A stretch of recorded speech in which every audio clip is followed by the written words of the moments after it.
What is going on, guys? Welcome back. It is another episode of the Chasing Waypoints podcast.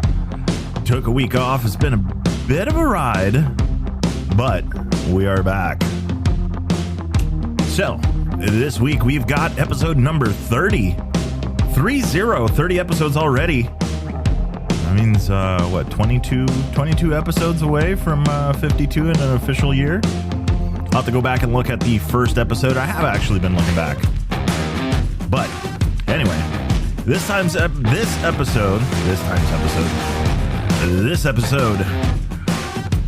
just talk a little bit about enjoying the ride and kind of recap of some of the stuff that has been going on. There is some news going on in the rally world.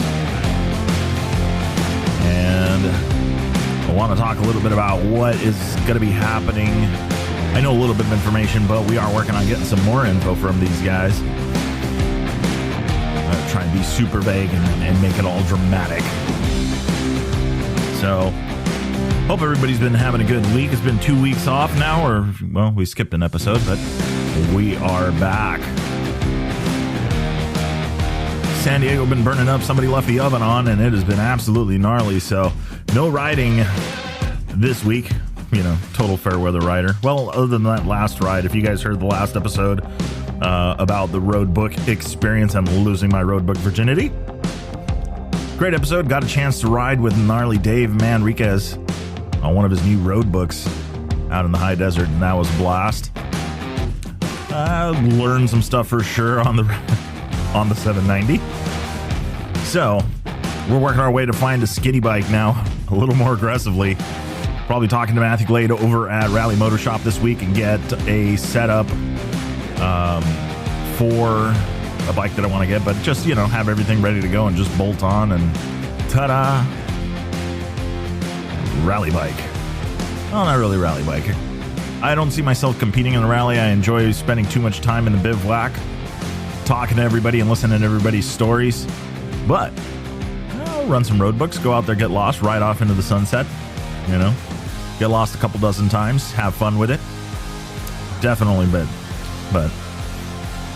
anyway, well, let's get to the show. Turn down the party here. So it has definitely been an interesting week. Checked a couple of boxes I was not hoping to check anytime soon, but you know what? We'll just go with adult life, and it is what it is. So this time around, I wanted to talk about, I was thinking, you know, racking my brain, like, what are we going to talk about this week? Didn't get a chance to get some guests on the show. I just was too sideways and didn't get it scheduled. But there is definitely some stuff to be talked about in the rally world. Very specifically, and I posted some stuff about this last week on the Chasing Waypoints official Instagram. And it was actually pretty big news. And then I saw he posted it again today, but it is official. Mason Klien is going to Dakar. He's posted his official, the little banner that you get and all of that stuff. And he is officially a competitor for the 2022 Dakar Rally. So that is absolutely big news. And congratulations to him meeting all the requirements, doing all this stuff. And I want to get him onto the show and talk about the process of like what, the whole signing up thing and what, it all is involved with that. But it looked pretty cool. I am sure he is excited. There are a couple of events going down that are going to help support his ride to the Dakar. We'll talk a little bit about that as well. I actually have more info on one than the other, but that is not a problem. We can absolutely fix that. So I think it's I think it's awesome to see. I don't know the I don't know the stats on it, but I'm pretty sure that Mason's going to be one of the youngest motorcycle competitors to take on the Dakar. So I'm absolutely looking forward to seeing what it is. It sounds like he's going to be going with the BAS Dakar team or Boss Dakar and those guys. So I know there's been some work in the past with them. So I'm looking forward to see what happens there. I know he's out training, and I've been following him on social media, and he's out bicycling and getting stuff happening and looks like getting ducks in the row. So that is pretty awesome. I mean, it literally is the countdown to the Dakar, January 1st. Let's search the Google and see how many days that is. How many days to New Year's? The official countdown. Countdown to whatever that is.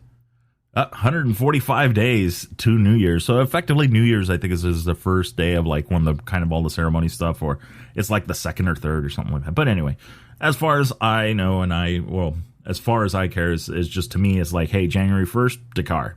So looking forward to that. I think it's going to be a great event. We've got Ricky Brabeck on the Honda team. I'm sure he's headed back that way. You've got Skylar Howes on the Rockstar Husky team headed that way, and now you've got Mason Klien on the BAS Dakar team. If it is BAS, I'm saying that, but I'm pretty sure that's who's going with. But we'll find out a little bit more about that.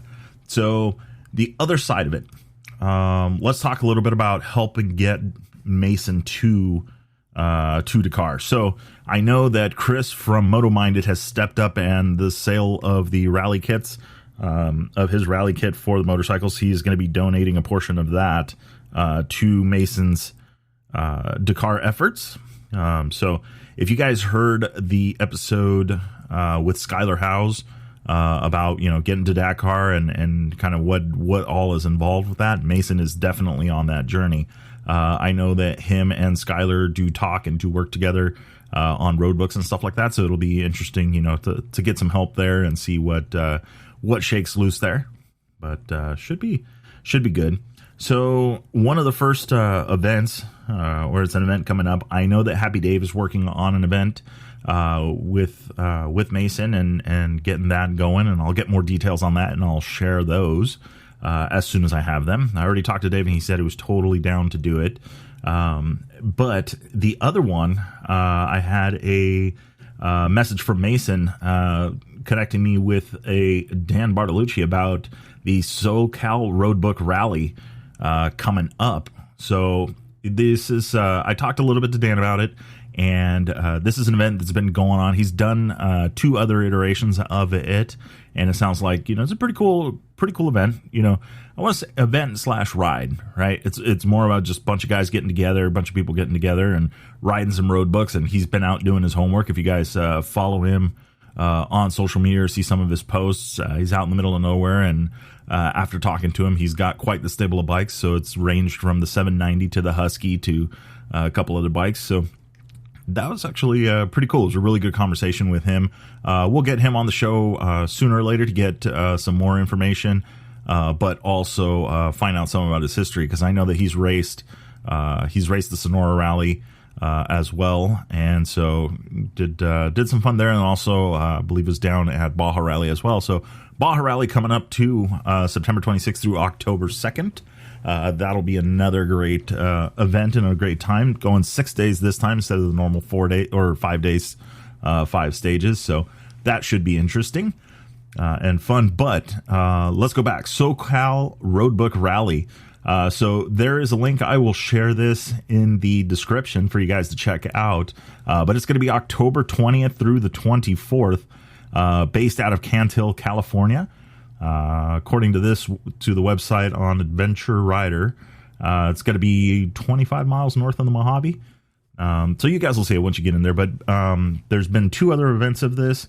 He's got a couple of pictures there of his Husky, and then another KTM that he's riding there.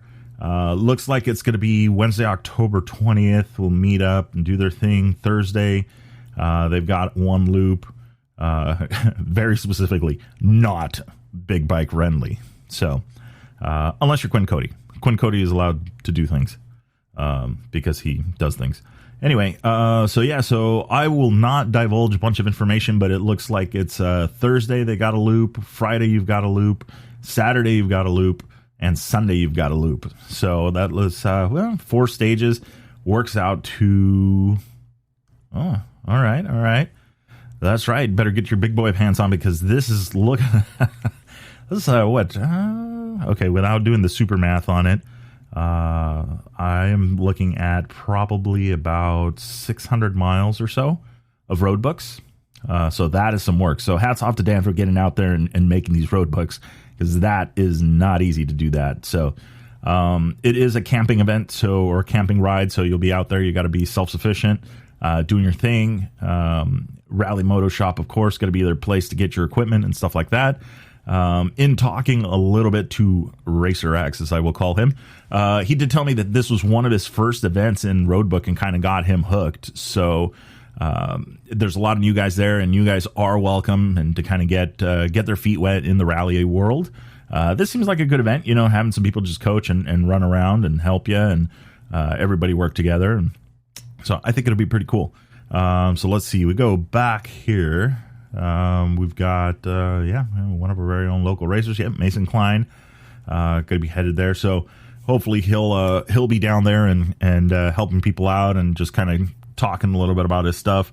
Again, as I mentioned, that I know that Happy Dave and those guys and the team are going to be doing an event as well. So going to get some more information on that one.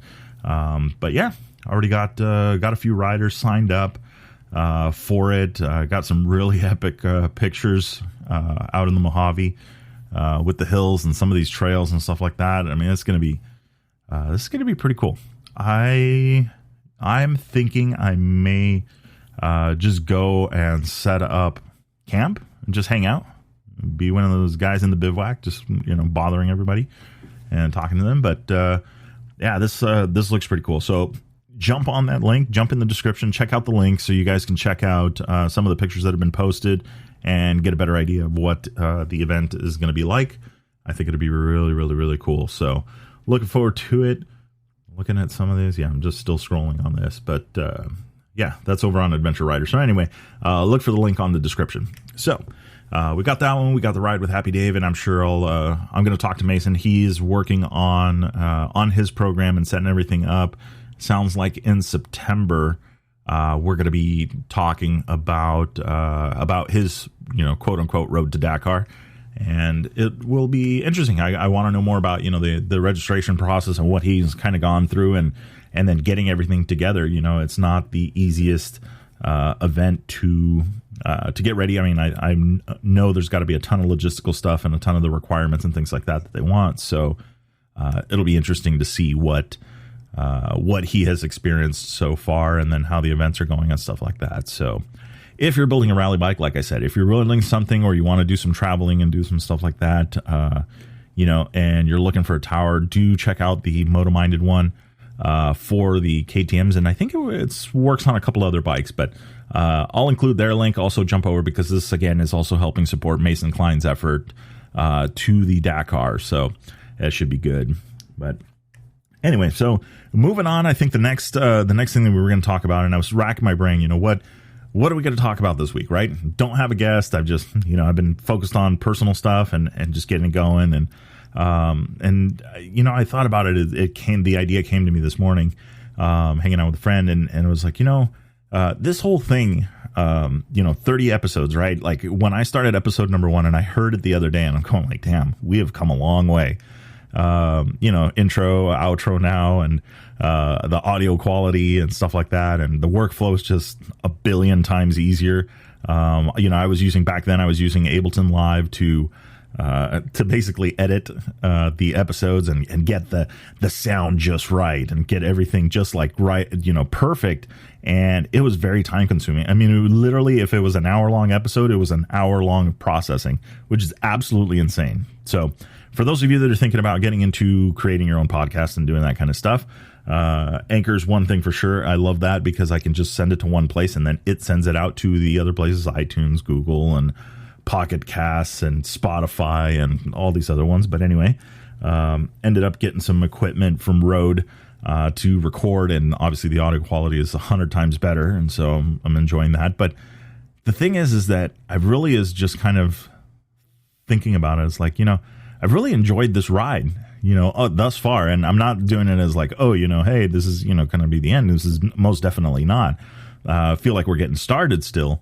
But, in talking to, Chris over at Rottweiler, and talking to the other Chris from Moto Minded, and, Alex Martins from Conflict, and Darren from Sonora, and then you've got Scotty from Baja Rally, and all of these people that I've met and gotten to talk to and have in one way, shape, or form previously had. But this ride of creating this podcast and talking to so many different people of and in and around this, this two-wheeled obsession that a lot of us share, and the rally side of things and what we do has just been awesome. I mean, it's just been such an amazing ride so far, and it's like motivating to all right, what's going to be the next thing? Okay, what can we do? How can we support the local riders that are going to Dakar? How can we help spread more information and help get more people interested into these events? And it's events like what Dan Bartolucci is doing with the SoCal Roadbook Rally,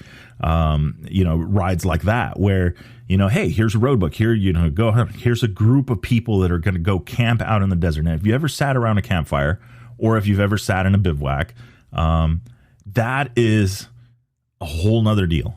And you don't even need to, even if you go as a volunteer, right? Mike Rawson, right? That is Mike Johnson's from Rally Comps right-hand guy when they go to the rally events. And just talking to Rawson and hanging out and just doing our thing and just talking to him and all this stuff. Everybody's having a good time, in flip-flops, talking crap, whatever it is. And if you ever want to see, you talk to Mo, Mike, and the Pearson brothers. You get all those guys into one tent on the bivouac, and it's an interesting conversation, and it's a lot of fun. But that's the whole thing, is like everybody's there. Here we go. I'm going to say it, enjoying the ride. And that's what the events are about. And thus far, that's what it's been. I talked to, on my day job, I was talking to a customer who used to it's really crazy. You never know who you're going to meet, right? So this guy was on special projects for Ford, based in Michigan back, from some years ago. And he's retired now and, lives the life. And we were talking and I shared some information with him, and I love building a relationship with customers, right? And that's just building relationships in general. But we were talking and it came up and we're like, oh yeah, I used to work at BMW Motorcycles and this and that. And, it's very different, the technology between the two and how things are different between bikes and obviously cars, and how it varies from them to the company that I currently work for. And we were talking and he said, it's funny. I got on a motorcycle once in my life. And I'm gonna go, really? And he's like, well, let me tell you about this. I know you're busy, but you got to listen to this. Okay. Hey. So it was a Saturday. It was actually yesterday. And we were talking about this and he said, yeah, his brother-in-law bought a motorcycle, was racing in and was getting ready to do the Baja events and all this stuff. And he was like, I'm going to go do it. And he said it was, the thing was pretty gnarly. So he kind of showed him the controls and did the thing. And he goes to take off. And next thing you know, he's looking at the sky.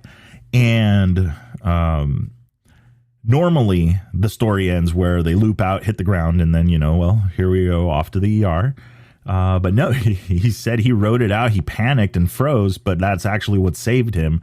Because he was to keep the front wheel off and had enough presence of mind to not just chop the throttle, but roll off of it, and get it back down. And, so he comes back and obviously the brother-in-law is like, man, you know how to, you look like you're a natural. And meanwhile, his pants were a different story. So obviously he needed a clean change of clothes after that. But the whole thing, he says, it was 30, 40, it was a minute on the motorcycle. And he realized that it was a whole nother experience of riding and doing and being out there. And so Mason, we'll go back to him in his episode, and when we were talking to him, talked about that. He enjoys, filling up the bike, going as far as he can go, fill up the bike again and keep going further.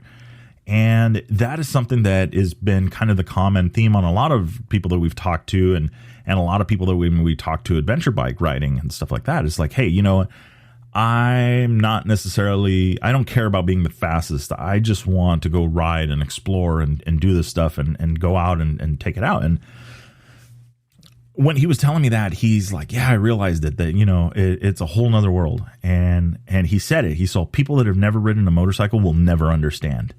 And I thought about it, and I've said it before. It's like you put a helmet on, and when you go to ride, even if it's a road you've been down 100 times, like you can literally name every single corner, name every single rock. You know exactly what they look like and all that stuff. The moment you ride that on a motorcycle, that road is completely different. In a vehicle, when you turn, the G-force pulls you the other way. On a motorcycle, when you go into a turn, you lean into the turn. And it's something that it's a feeling that completely changes the road that you're on, and it's just never the same after that. And so it's, to me, it's just like, okay, you know, it's something that you want to share and want more people to experience. But now, in what we've been talking about, you go back and you look at it and you go, well, you know, what do you do to go further? Okay, well, how about this? Here's a piece of paper that's got a bunch of crap scribbled on it, and go follow it, and don't get lost. And we'll see you in a couple of hours. And if not, well, I kind of know where you may be, and we'll send somebody out to look for you. You know, it's one of those things like you go, okay, it's the next challenge, and it's the next ride, and it's the next thing. And talking to this guy and saying, you know what, if in 1 minute you ride a motorcycle and you understand that it is a whole other world once you do that, you know, it's the same experience you get when you put a road book in front of you. You know, you realize that all of these years of following routes and following people that knew the routes and stuff like that completely changes. The game completely changes, because now it's like at any moment, like, okay, you're concentrating on something else other than, oh yeah, I'm still on the line. You've got that instant gratification that you are not lost. And the feeling of being on the road book and questioning yourself and guessing at it and saying, you know what, this feels right. And I did it on this one. It's like, hey, this lined up. And I'm like, okay, well, yeah, here we go. And sure enough, you know, you start messing with things and you're off on the wrong track, but you're out exploring, you're out seeing this. So it's not a bad time on a bike, you know. So I was just thinking about that. I'm like, you know, this whole thing has just been about, you know, like enjoying the ride and doing things and you know, and obviously is helping people, you know, get out into the world. And so I definitely have been a proponent of the road book thing and getting more people into rally, and then getting people on an adventure bike, you know, and being able to do things and explore and all that stuff. So with that being said, you know, I'm working. So I realized, you know, there's that point of realization where you talk, you look at it and you go, okay, 790, this is the purpose that it will fit. And I was actually talking to some friends today on Facebook about it. And they were thinking, you know, the BMW 850 GS versus the KTM 790 as a commuter bike. And the 850 GS hands down wins as a commuter bike. Hands down. It's just, the bike is comfortable, and it's just, you can tell that it's been designed thoroughly for that. And also capable of being in the dirt. But the 790, a little bit more capable of being in the dirt. But what you give up is the streetability of the bike. And you know, Quinn Cody and KTM and everybody, they've put a lot of work into it. And so the 790 is the dirt bike guys' adventure bike. The 850 GS is the guy that has ridden the bikes and is just interested in a comfortable ride and just wants to be able to go out and explore and see a dirt road and go take that dirt road and have a bike that's just everything well balanced. That is something that the 850 really shines on. It's better on the street than it is in the dirt. But it's not a slouch in the dirt, and it's not impossible to ride in the dirt whatsoever. I mean, it's still a good bike in the dirt. You just do some things to it, and it's just like that. But for those, oh, see, you got to modify it. Well, yeah, well, easy. The KTM, it can quickly become a money pit. You know, you put the power wheel, the power parts wheels on it. You get suspension done. You get all of this stuff. The possibilities are much broader on the KTM as far as modifications than you can do. And human nature, of course, we're not going to leave it alone. So then you start putting stuff like, oh, hey, next thing you know, you've got a Raid Garage tower on it. You've got an AXB skid plate on it. You've got the Raid Garage lowering pegs. There's got a Aero exhaust on it. You've talked to Rottweiler. It's got an intake on it. And all of a sudden, what started off as a very capable off-road bike becomes a tool and becomes almost something that is like a specialized weapon. I don't know if you want to use that word nowadays, but anyway. So now I'm thinking about it. I'm like, okay, you know what? Yeah, this makes sense. All right. The navigation gear's coming off of it. It looks cool. I love it. I had fun. I mean, the bike was awesome. It worked very well. But obviously it's more of a handful. And if you're going to get into areas that are a little bit more challenging, you want to be able to conserve energy, and you can't conserve energy on a bike that big when you're trying to plow through sand, and get that thing up on plane. Again, anytime I say that, there's the little asterisk that has the Quinn Cody, at the footer, because obviously he does some amazing things on that bike and can ride it. Like I saw they did a ride out there with the Upshift guys where they were down in Baja and did some of the washes, heading out to the west or east, I should say, heading towards the Sea of Cortez. Those washes are gnarly. And so to do those on the 790, like, one, you have to know where you're going. You have to pick the right one, and you have to hope that it's not sugar sand, because it could be tough. But they did it, and the bike is absolutely capable. So I'm not knocking them, not saying that it's not capable. I'm saying is you got to pick the right tool for the job, and obviously the skating bike, right? So I realized, I go, you know what? All right, well, the GPS is going back on it. The navigation equipment's coming off. I'm gonna talk to Matthew over at Rally Motor Shop.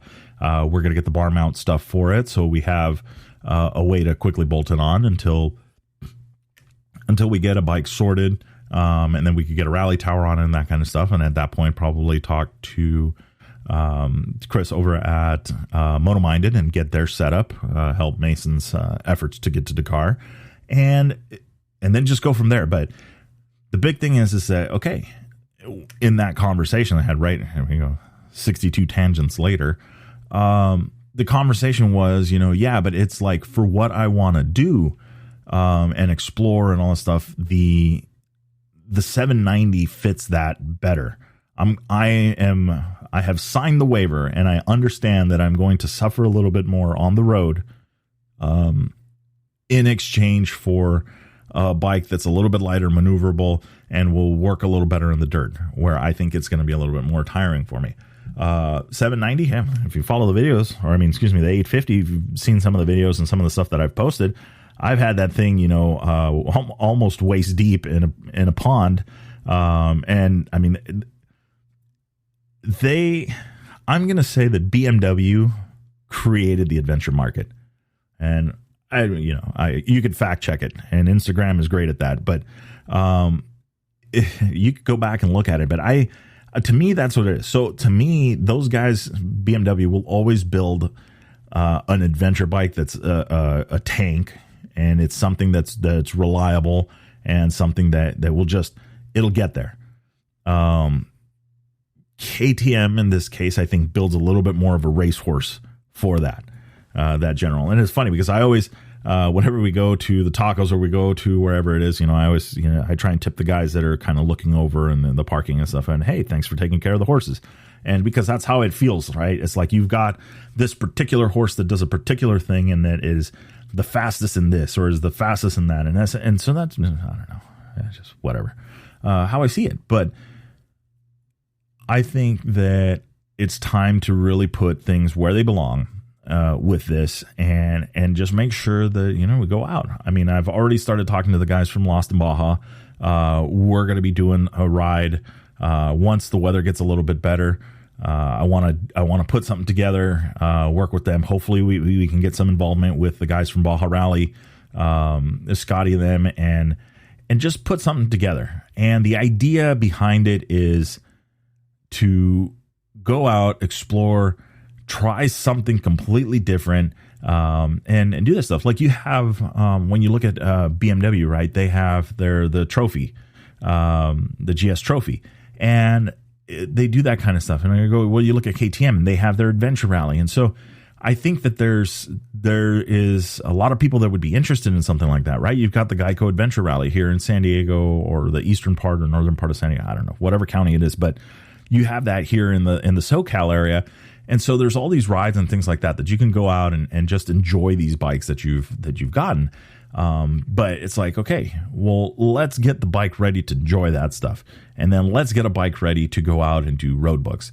And I'm going to harp on that because to me, if you haven't already done it, and done some navigation stuff and all stuff, it's an amazing thing that it's a challenge that is easily, with a few mistakes, you learn, you pick it up, and you just start getting better from there on.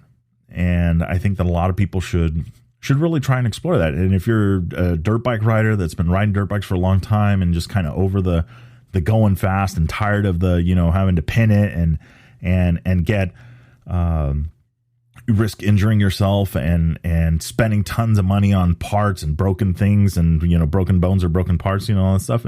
And hey, I'm not saying that going out and reading a road book is any easier, because now you're going to be texting and driving at the same time.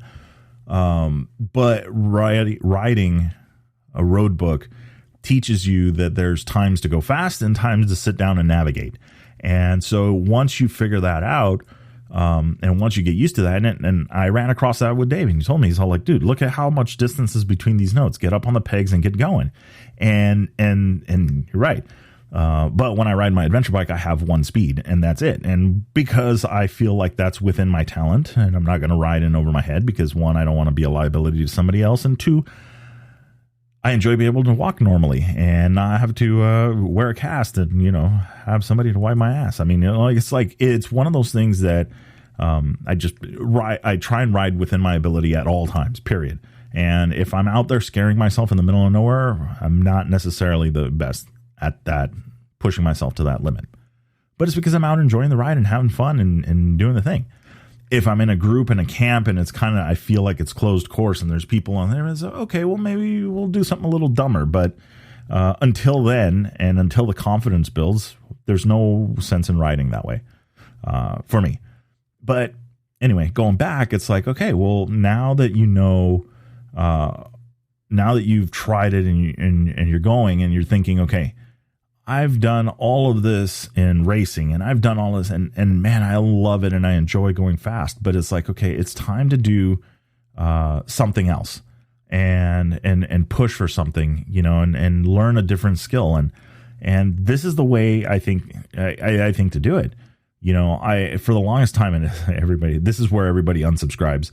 When we were talking in the past, I was like, I would love to see the guys on quads get involved in rally, because there's a ton of people that have quads, but yet nobody goes to the rally events. But you look at some of the other rally events internationally, and there's a bunch of guys on quads. There's a whole class for them and all that stuff. So yeah, do you want to don't let your buddies catch you riding a quad, all that kind of stuff? Hey, I totally get it. And there's opinions in this sport and in this in this community. There's opinions of what bikes to ride, opinions of what events to go to, opinions about who to talk to, all of that. Hey, you know what? I get it. But at the end of the day, it's like, okay, rally events, I want to learn how to navigate and I'm going to go do it. And this is the equipment that I have. Who do I need to talk to get going on this? And that's what you got to do. I had somebody on Instagram a few weeks ago send me a message. Hey, I'm interested in getting into rally. I've been following the Dakar for a long time, but I've always ridden street bikes. And you go, okay, well, there's some learning to do, because riding a street bike is very different from riding a dirt bike in that everything just happens slower. And you move around differently, and there's certain basics that are just different, fundamentals. So it's like, okay, well, what bike to get and what kind of gear to get? And if you're listening, I mean, here's the public suggestions, right? First and foremost, people that I've noticed that get on street bikes or get off of street bikes and want to get onto an adventure bike, the first thing that they want is they want to be able to firmly plant both feet on the ground. And I get that. It's a feeling of safety. It's a feeling of, I have control over this machine. But the sooner you can get away from that fear of not being able to touch the ground, the better. To me, and I say that a couple of things. One, you could put a lowering kit on a bike, but you're going to pay for it in suspension travel. It's one for the other. So you think, that's not that bad. Well, understood. But now you're springing, you're valving, you're doing all of this stuff, and you're going to make it so that it's a little bit better for you. But you might pay for it in a rougher section or in something where it could have caused, you would have been better off had you not. The other is your balance. It forces you to balance better if you know that you can't just stab a foot and you're going to be able to pick the bike up that way. I think that happens. There are exceptions to this, and I will say, these bikes are only, have been getting taller and are pretty tall. I remember the first 690 I threw a leg over. The thing was like a 30-20, I don't know.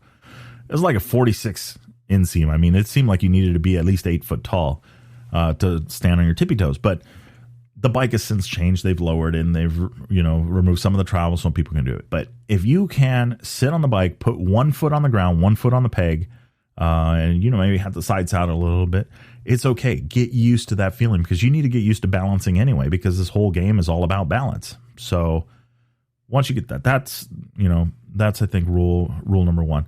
The other one, and this kind of came up, and we talked about this like when I was at BMW, right? They have the 310 GS, right? And the 310 GS is a great beginner bike with very limited horsepower, and now you have the KTM 390 Adventure, and I'm sure there's going to be others coming, but they're a great beginner bike. But the thing is that you run out of horsepower really quick. When you realize that I bought this because I want to go do some light adventure riding and exploring and stuff, but when you realize that you get on the freeway and you're wringing this thing's neck just to go and stay with traffic, it's kind of a turnoff, I think. And I think people will quickly run out of patience for that kind of stuff. But if you go to a 850, 890, a slightly bigger bike, right? And ride and learn how to ride that, then you're okay. And look, the bikes have rain mode that limit the traction control and do all of this stuff. And they have enough power to get you out of trouble, as well as enough power to get you into trouble. But then again, so does a 310 and so does a 390. So that's there. So in my suggestion is step up a bike. If you think, I'm going to get a 250, I'm going to get something small. Okay, well, how about getting something just slightly bigger than that, right? I was talking about WR250F or whatever I can't even remember the name of it. The Yamaha. I was thinking of getting the Yamaha, and I'm like, yeah, and then after talking to a couple of people, they're like, no, don't do that. And I go, well, you know what? Yeah, my skill level's a little bit better than that, and I know that I could ride something like that, and blah blah blah. But the way I look at it is that, okay, well, you've got a bike now that will last you longer, that you can ride for a longer period of time, and so step up just a little bit. 450s are an interesting breed, but maybe the 300 or maybe something like that. I don't know, but pick a bike that you're comfortable on. But if you show up to the showroom and you're expecting to flat foot it, we need to work on some other stuff. And then from there, gear, I don't know, you just just buy the pads, buy the pants.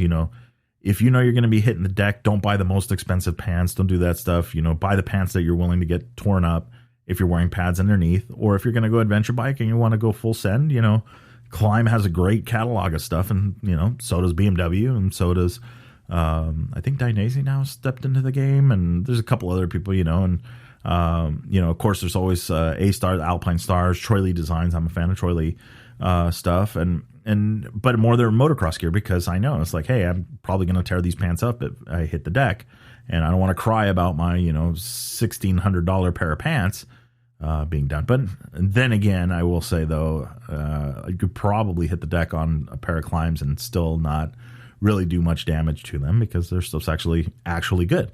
So to me, the gear side of it is just going to the pro shop and they're going to help get you into the right stuff. Where you're going to spend the money, and I will repeat that, where you're going to spend the money is going to be on the helmet. So if you go into the shop and they're going to have a bunch of colors, and they're going to have a bunch of stuff on there, you're going to be like, man, I want that one. That one looks cool.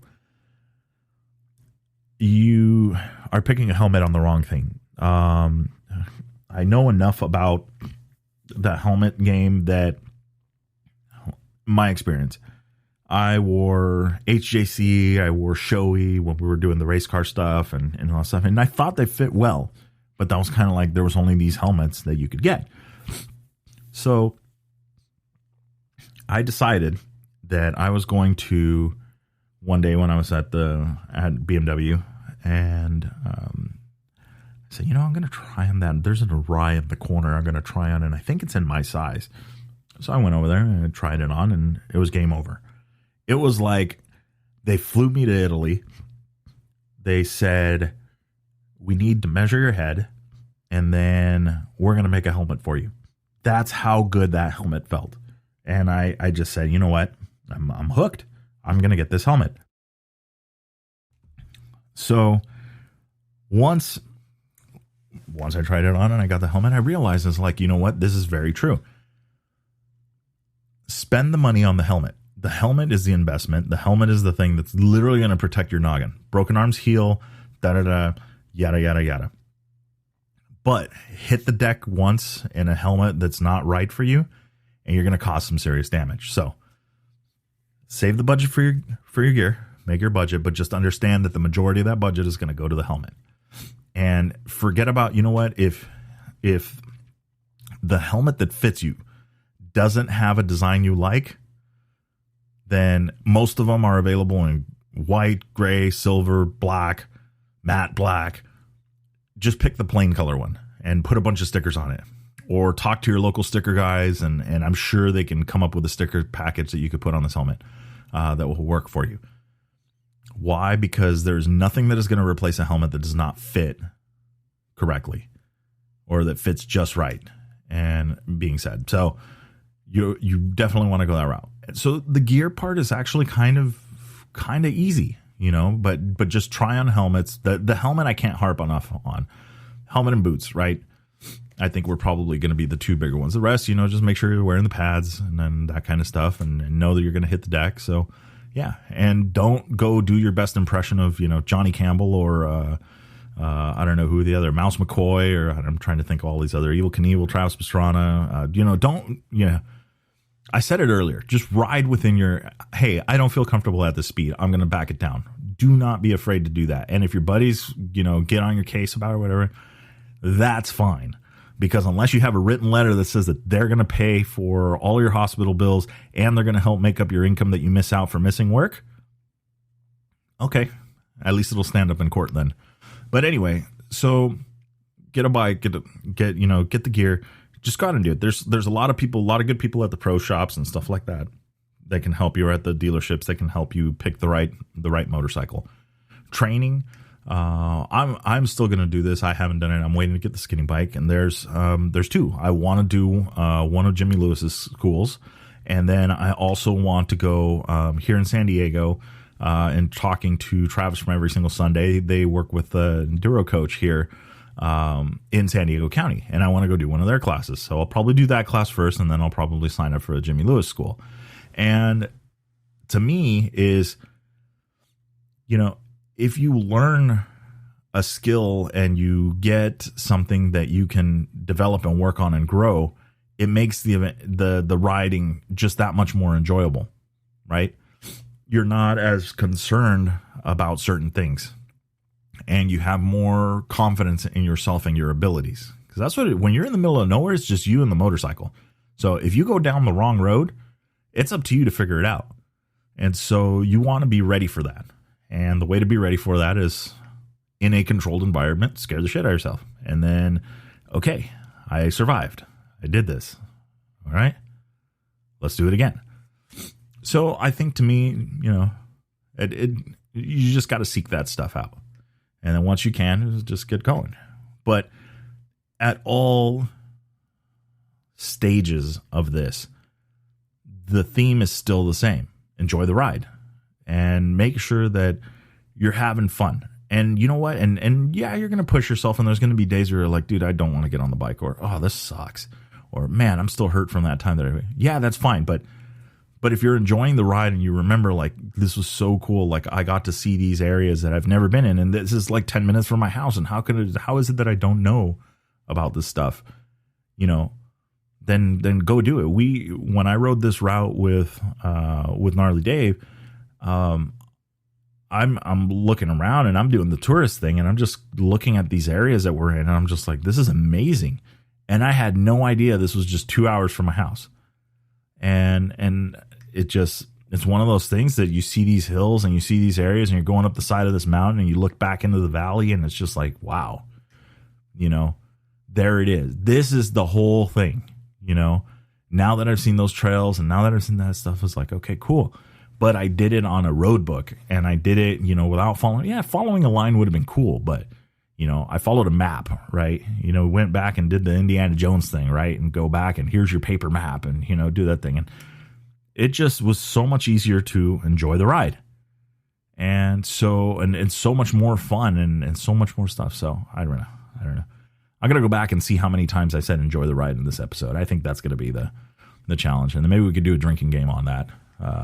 Speaking of drinking game, I had some pretty good beers this week too. A couple of sours, was not expecting, but I think it was from Second Chance Brewing. They had a gummy bear sour, which is, oh, he's drinking gummy bear sours? No, not what I normally drink. I normally drink IPAs, but I had that one, and then spent the weekend down, not on the motorcycle, but still enjoying the ride and enjoying the company and having friends in town and doing that, friends and family, and just getting out, and yeah. And so we went down to the valley, Wine Valley here, just north of Ensenada, north and east of Ensenada, Valle Guadalupe, and just hung out and had some great food, had some stuff down there. I'll post some pictures on the Chasing Waypoints on my personal Instagram, but I'll post some on Chasing Waypoints official. And just went out and enjoyed the time, and it was just so great. And we wrapped the weekend up over in Ensenada at Wendlandt Brewery for the premiere of the Lost in Baja hazy lager, and it was actually really good. A little more IPA to me, but it was still delicious. So that was really cool. So some good beers this week. Kind of took mind off things and just had fun, and so enjoying the ride. So anyway, with that being said, I think that we covered a lot of ground on this, but the big one on this one, even though we talked a lot about on this episode, was the stuff that we started with. So Mason Klien is going to Dakar. There's going to be a couple of ways to to help support him.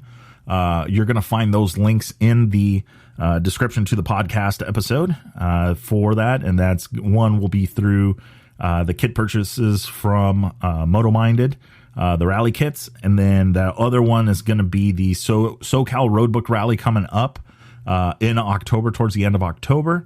And then I will get you the other information on the one that they're working on with Happy Dave as well, so we can get some more stuff on that. So stay tuned for all of that. Look for the links in the description so you guys can check it out and have some more information at hand. And if you're thinking about getting into rally raid and doing all that stuff, feel free to reach out, and I will do my best to get you or point you in the right direction, because there is a ton of people that know a lot more about me, or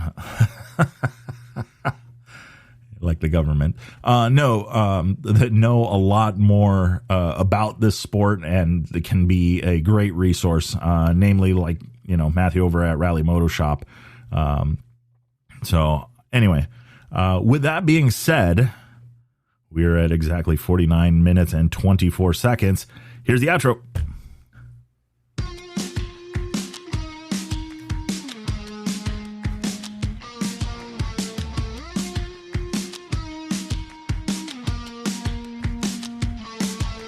All right, that is a wrap for the Chasing Waypoints podcast this week.